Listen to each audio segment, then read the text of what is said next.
अस्सलाम वालेकुम दोस्तों, मैं हूं असलम आलम और आप देख रहे हैं गल्फ़ एक्सपर्ट।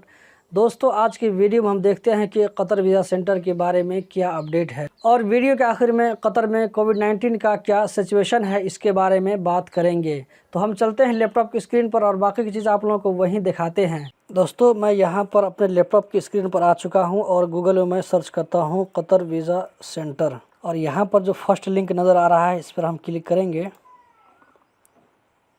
और यहाँ पर हम सबसे पहले चूज़ कर लेते हैं इंग्लिश।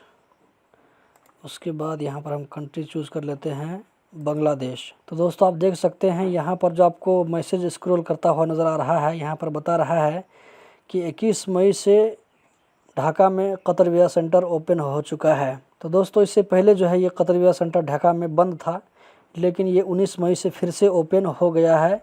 अब जब वहाँ का आप एप्लीकेशन वीज़ा के लिए अप्लाई कर सकते हैं और कतर वीज़ा सेंटर में जो है मेडिकल के लिए अपॉइंटमेंट भी ले सकते हैं। इसके बाद हम देख लेते हैं कि नेपाल में क्या है।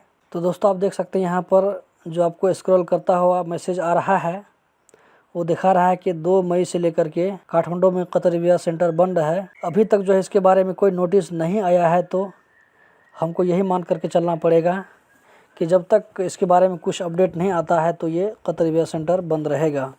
तो जैसे ही इसके बारे में दोस्तों कुछ अपडेट मिलेगा तो आप लोगों के साथ में हम ज़रूर शेयर करेंगे। और एक जानकारी मैं आप लोगों के साथ में शेयर कर दूं, वो ये कि अभी नेपाल में भी कोरोना वायरस का जो है केस बहुत तेज़ी से कम हो रहा है।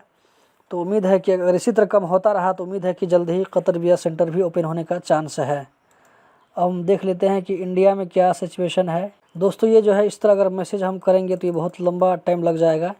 इसको हम जो है पूरा कॉपी करके यहाँ पर हम पेस्ट कर लेते हैं और देख लेते हैं कि ये क्या कहा जा रहा है। तो दोस्तों, देख सकते हैं ये बहुत लंबा मैसेज है और इसको पूरा देखने के लिए हमको बहुत टाइम लग जाता। तो इसमें बता रहा है कि इंडिया में जितने भी कतर वीज़ा सेंटर हैं सब के सब ओपन हैं। कोलकाता, मुंबई, चेन्नई, हैदराबाद, दिल्ली, कोची और लखनऊ सब जो है ओपन है, सब में काम हो रहा है। अब इसके बाद हम देख लेते हैं कि श्रीलंका में कतर वीज़ा सेंटर का क्या सिचुएशन है। तो यहाँ पर आप दोस्तों देख सकते हैं जो मैसेज स्क्रॉल करता हुआ आ रहा है इसमें लिखा है कि गवर्नमेंट की तरफ से लॉकडाउन होने की वजह से कतर वीज़ा सेंटर कोलंबो में 31 मई तक बंद है। जी हाँ दोस्तों, आज 31 मई है, तो आज तक ये जो है आज से पहले तक ये बंद था। अब देखते हैं कि इसके बारे में नया क्या अपडेट आता है, तो आप लोगों के साथ में इंशाल्लाह हम ज़रूर शेयर करेंगे। अब हम देख लेते हैं दूसरे मुल्क का, पाकिस्तान का देख लेते हैं कि वहाँ का कतर वीज़ा सेंटर के बारे में क्या अपडेट दिखा रहा है। तो मैं यहाँ पर पाकिस्तान इंग्लिश कर देता हूँ और यहाँ पर जो मैसेज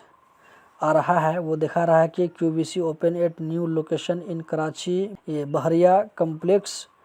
और दोस्तों, ये पूरा जो है एड्रेस दिखा रहा है। तो जहाँ जो है पाकिस्तान के जो रहने वाले भाई हैं, मैं उनको यहाँ पर दिखा देता हूँ कि ये जो है बता रहा है कि कतर वीज़ा सेंटर कराची में एक नई जगह में ओपन हुआ है।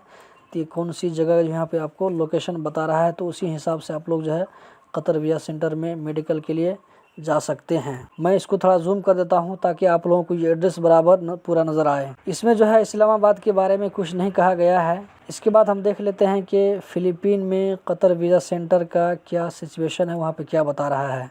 दोस्तों, यहाँ पर बता रहा है कि फ़िलीपीन मनीला में जो कतर वीज़ा सेंटर है वो जो है अभी उसका ऑपरेशन चालू है, तो वहाँ पर आप मेडिकल के लिए अपॉइंटमेंट ले सकते हैं। अभी जो है दोस्तों यही बस 7 कतर वीज़ा सेंटर है। 7 के बारे में मैंने आप लोगों को बारी बारी जो है बता दिया है, 7 मुल्कों कतर वीज़ा सेंटर के बारे में। अब हम बात कर लेते हैं कि कतर में कोविड-19 का क्या सिचुएशन है। तो दोस्तों, कतर में पिछले 24 घंटों में 189 कोरोना के नए केस रजिस्टर्ड हुए, 113 लोकल जबकि 76 बाहर से आने वालों में। इसी तरह ministry of public health Qatar के ऐलान के मुताबिक पिछले 24 घंटों में 291 लोग इस वायरस से रिकवर होकर अपने घरों को चले गए, जबकि कोई डेथ का केस सामने नहीं आया है। कतर में अभी तक टोटल 25,14,585 कोविड-19 की वैक्सीन का कम से कम एक डोज लोगों को मिल चुका है। इसी तरह अभी तक कतर में टोटल 62.8% एलिजिबल लोगों को कोविड-19 की वैक्सीन का कम से कम एक डोज मिल चुका है। तो दोस्तों, यही थी आज की वीडियो कतर के बारे में। इसी तरह की वीडियो देखते रहने के लिए चैनल को सब्सक्राइब करें, वीडियो को लाइक करें। वीडियो देखने का बहुत बहुत शुक्रिया।